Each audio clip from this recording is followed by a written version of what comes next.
pemirsa, jumpa lagi di podcast Parlemen DPRD Provinsi Jawa Tengah bersama saya Mira Azahra.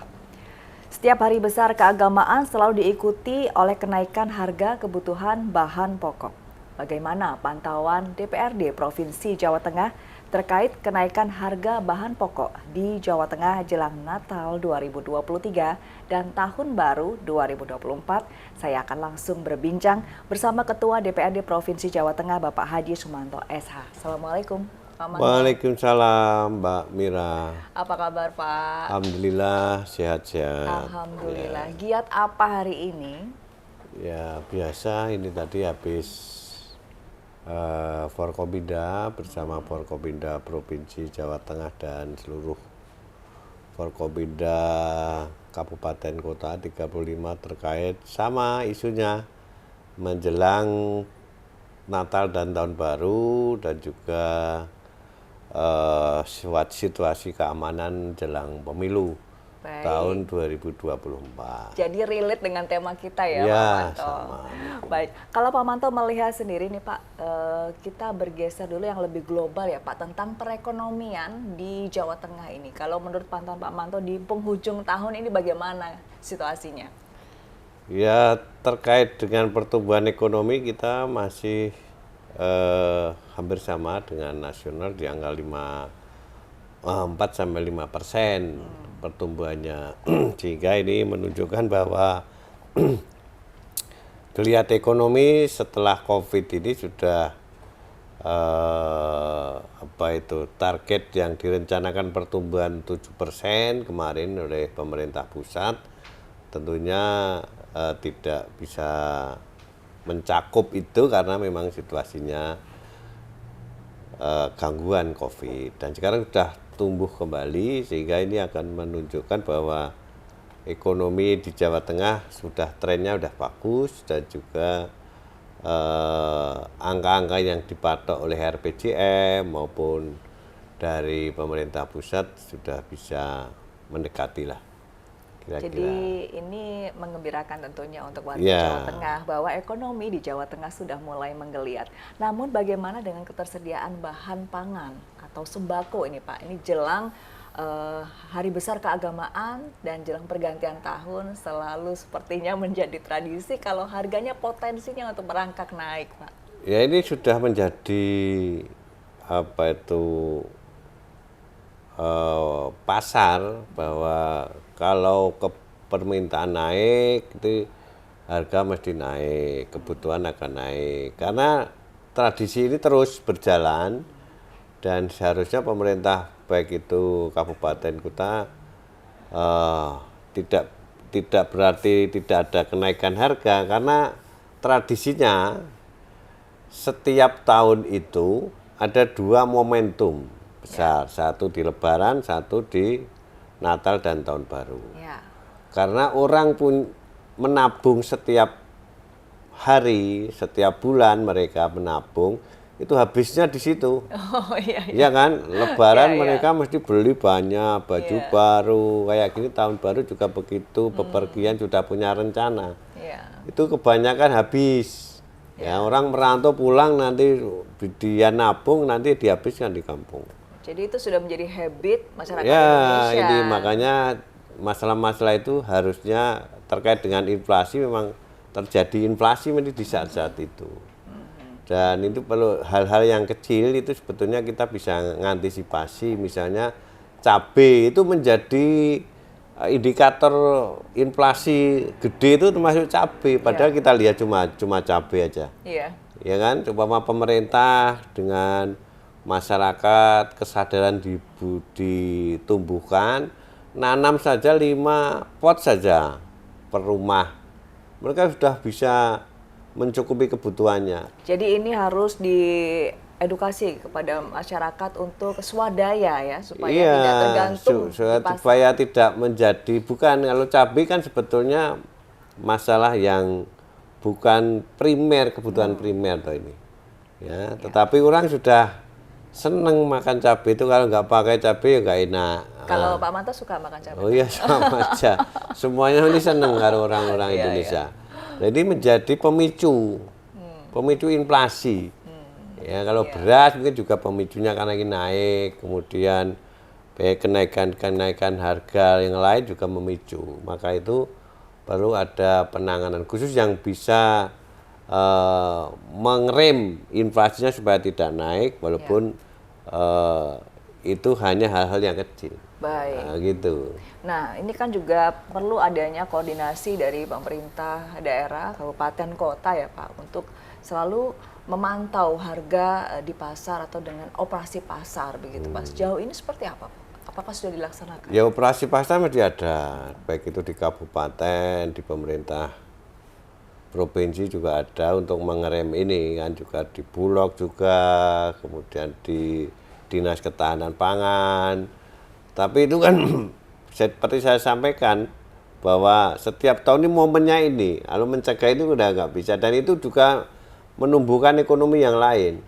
Ya kan orang belanja itu berarti kan dari sektor-sektor yang lain akan naik juga. Memang tidak bisa dipungkiri bahwa di masa Lebaran tahun baru itu momentum untuk orang belanja, momentum untuk orang bepergian, momentum untuk orang melakukan kegiatan-kegiatan yang lain. Nah itu karena itu satu libur, dua momentumnya itu.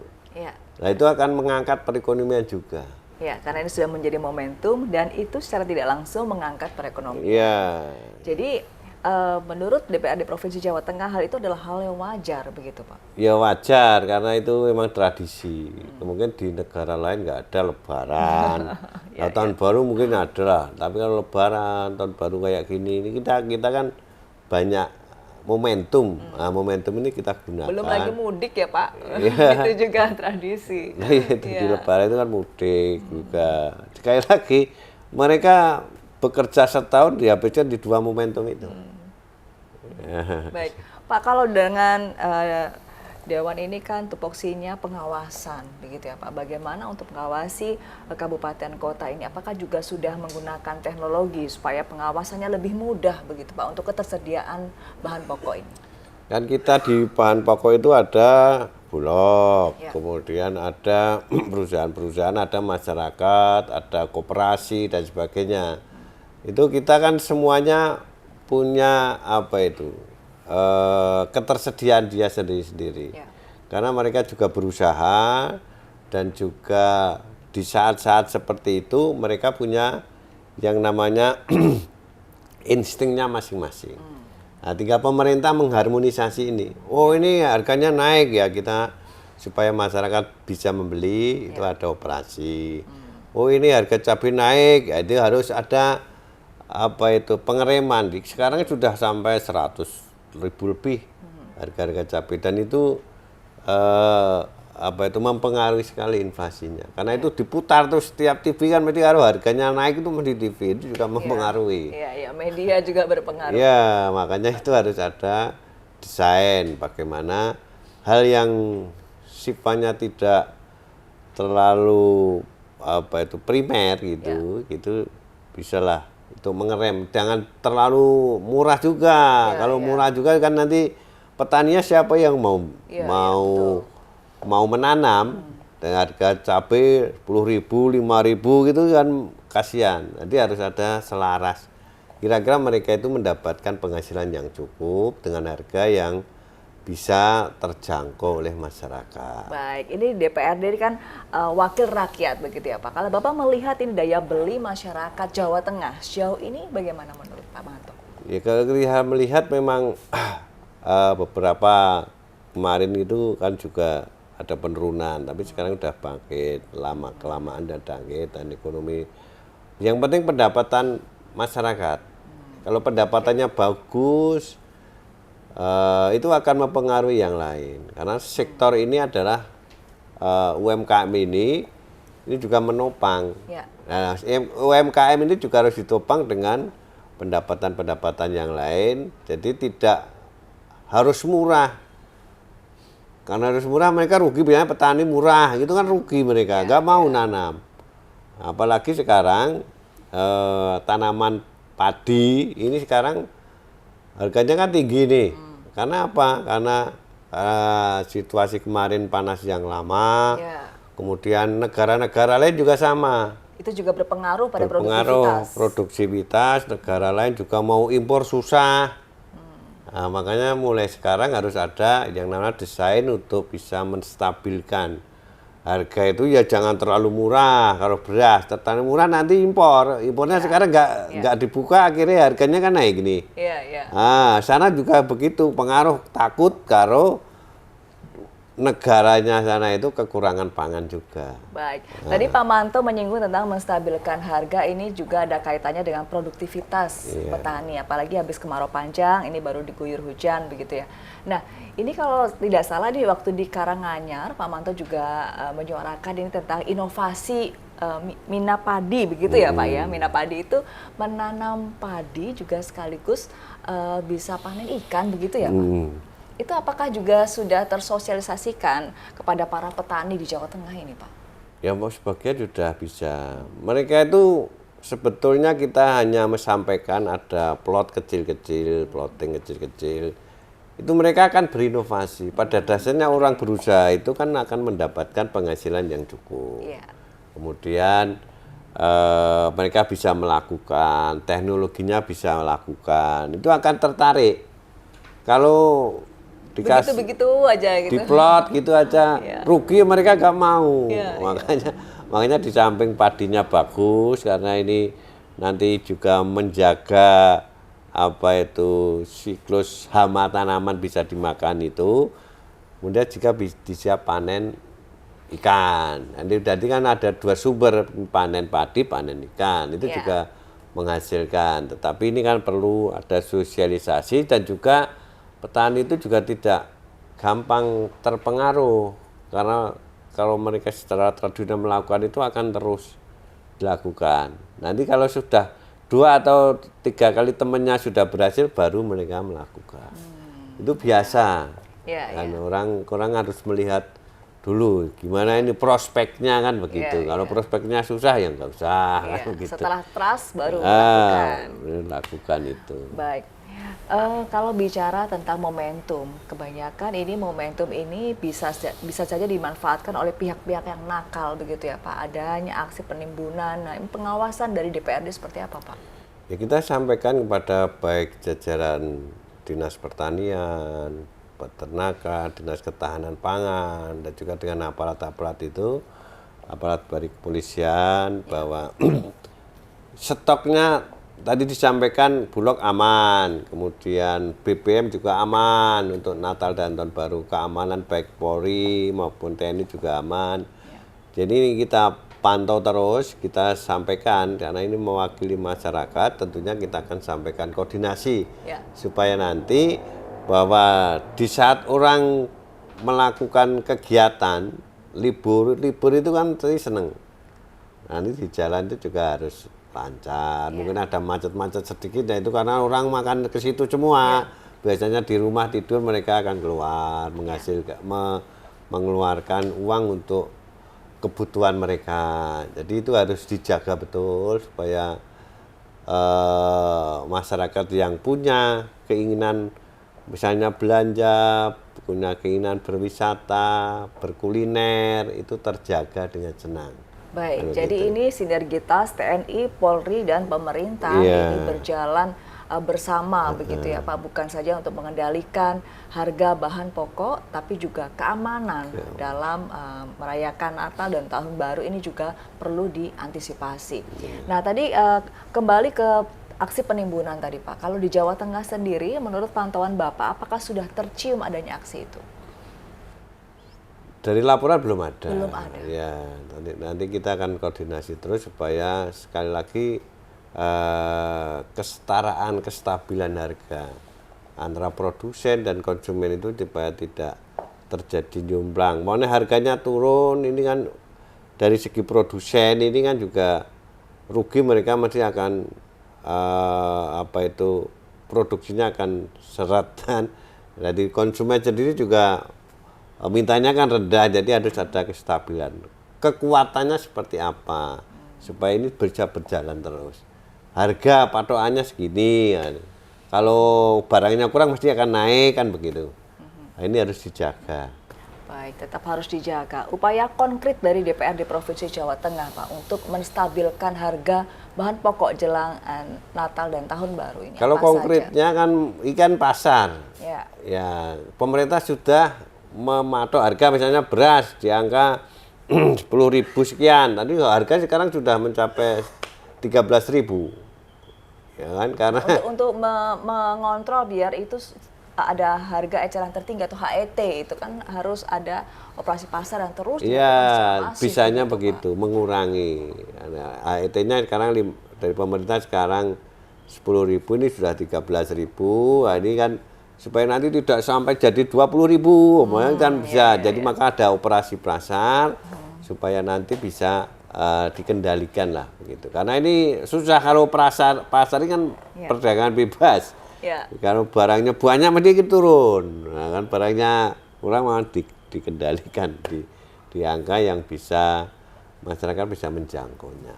Iya, jadi operasi pasar itu juga masih menjadi solusi yang Mesti jitu untuk dari mengurangi, walaupun untuk tidak mengurangi. signifikan. Tidak signifikan. Walaupun tidak begitu, yang diharapkan kita tidak signifikan, tapi bisa mengendalikan gitu loh. Baik, kalau kita bicara tentang 4 pilar ini ada keterjangkauan harga, ketersediaan pasokan, kelancaran distribusi, dan komunikasi yang efektif. Nah, ini 4 pilar ini supaya berjalan apa yang dilakukan DPRD Provinsi? Ya kita ini kan sifatnya pengawasan. Jadi tugas fungsi DPR itu ngawasi jalannya pemerintah. Itu tugas semuanya, itu tugas di eksekutif. Ya. Kita itu ngawasi, memberikan anggaran apa yang dibutuhkan, kemudian bagaimana langkah-langkahnya mereka, bagaimana masyarakat itu tidak bisa difasilitasi oleh eksekutif eksekutor yang melaksanakan kegiatan. Kita DPR ini kalau dalam hal seperti ini kan mengawasi saja, karena fungsi DPR adalah fungsi legislasi, fungsi anggaran. Anggaran ini yang diminta oleh eksekutif untuk menjelang tahun baru itu apa? Itu sudah kita setujui tahun yang lalu, yang ini berjalan, dan tahun 2024 ini juga sudah kita lakukan pembahasan itu. Baik, jadi untuk mengantisipasi kenaikan harga sembako ini sudah ada anggaran subsidi dari DPRD Provinsi, begitu Pak? Ya, dari sektor-sektor kestabilan harga, mungkin di ketahanan pangan, ada bantuan yang tidak hanya operasi pasar, tapi juga memberikan bantuan beras pada yang masuk di DTKS yang ada di desa-desa itu ada gitu. Dari pemerintah juga ada, dari Bulog juga ada, dari pemerintah pusat juga ada. Itu tentunya akan meringankan lah mereka. Pak, ini kan kalau bicara tentang kenaikan harga setiap tahun seperti ini sudah menjadi tradisi, tapi tentunya dari DPRD Provinsi Jawa Tengah juga melakukan evaluasi.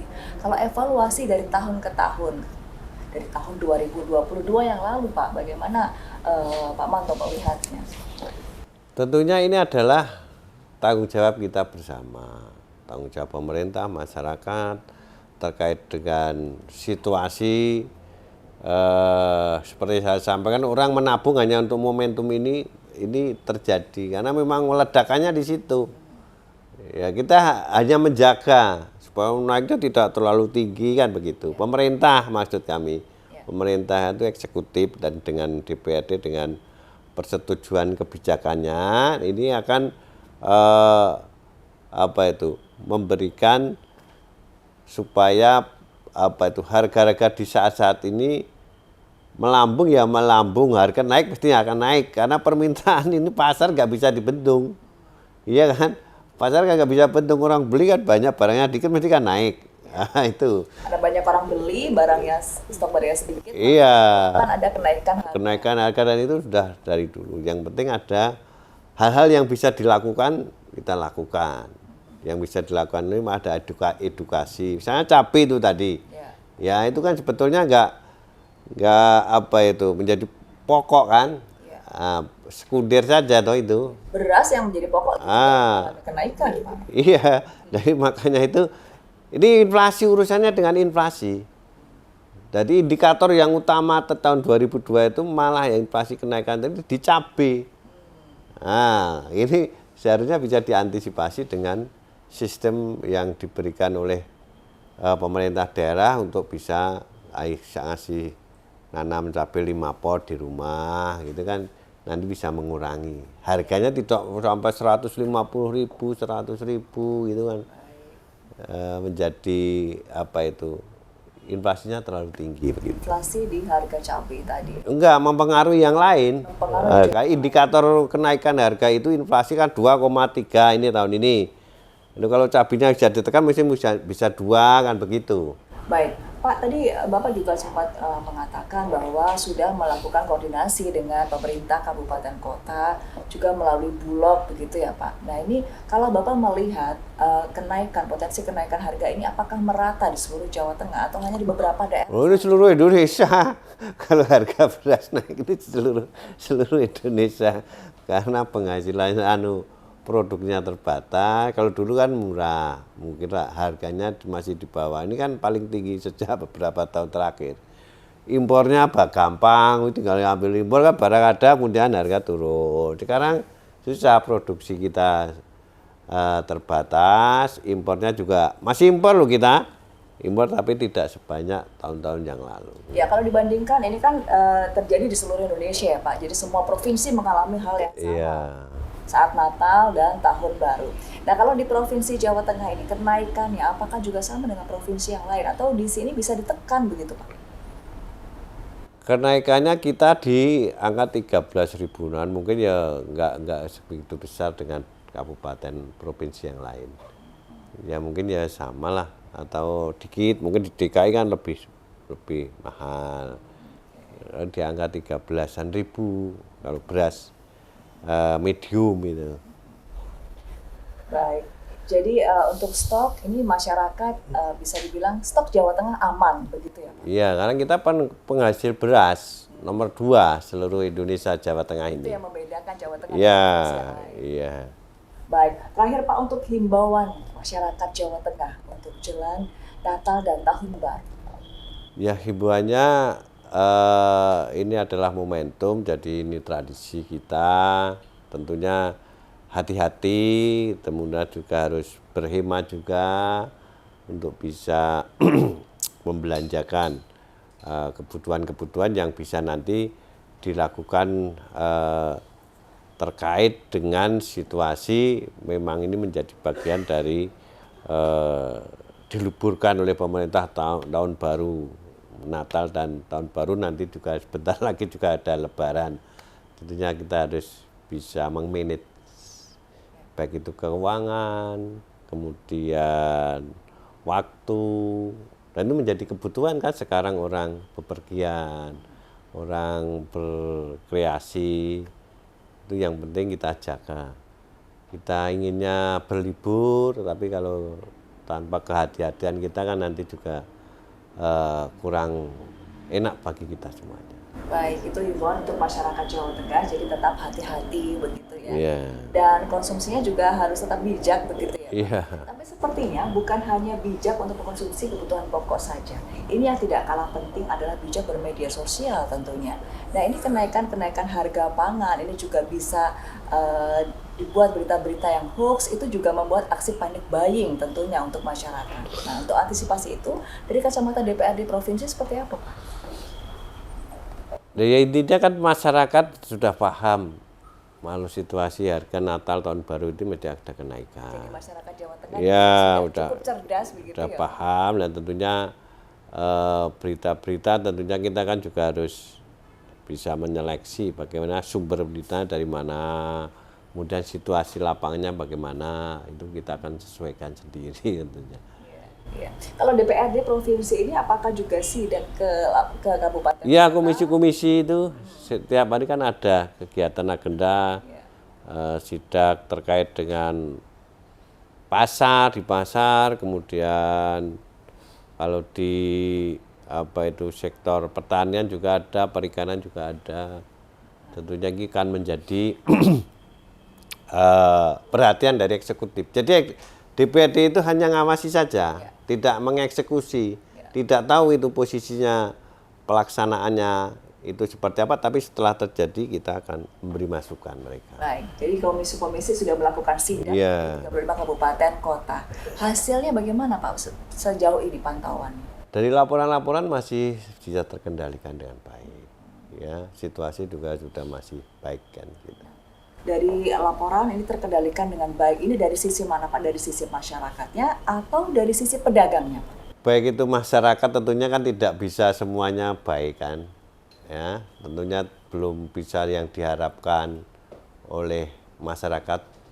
Diharapkan mereka itu tentunya ekonomi lancar dia sendiri, kemudian pedagangnya juga lancar, itu harapan kita. Tapi kan masih ada beberapa yang perlu kita lakukan, usaha-usaha yang mereka sendiri, tapi tergantung daripada kita sendiri bagaimana meningkatkan pendapatan kita, meningkatkan situasi yang bisa mereka bisa lebih maju kan begitu. Baik, harapannya bukan hanya masyarakat saja yang maju, ini pedagang juga ikut maju. Iya. Jadi ekonomi terus bertumbuh begitu ya Pak, Iya. jelang Natal dan Tahun Baru 2024. Dan kami juga mengucapkan selamat Tahun Baru 2024 nanti ya Pak. Iya. Masih jauh ya.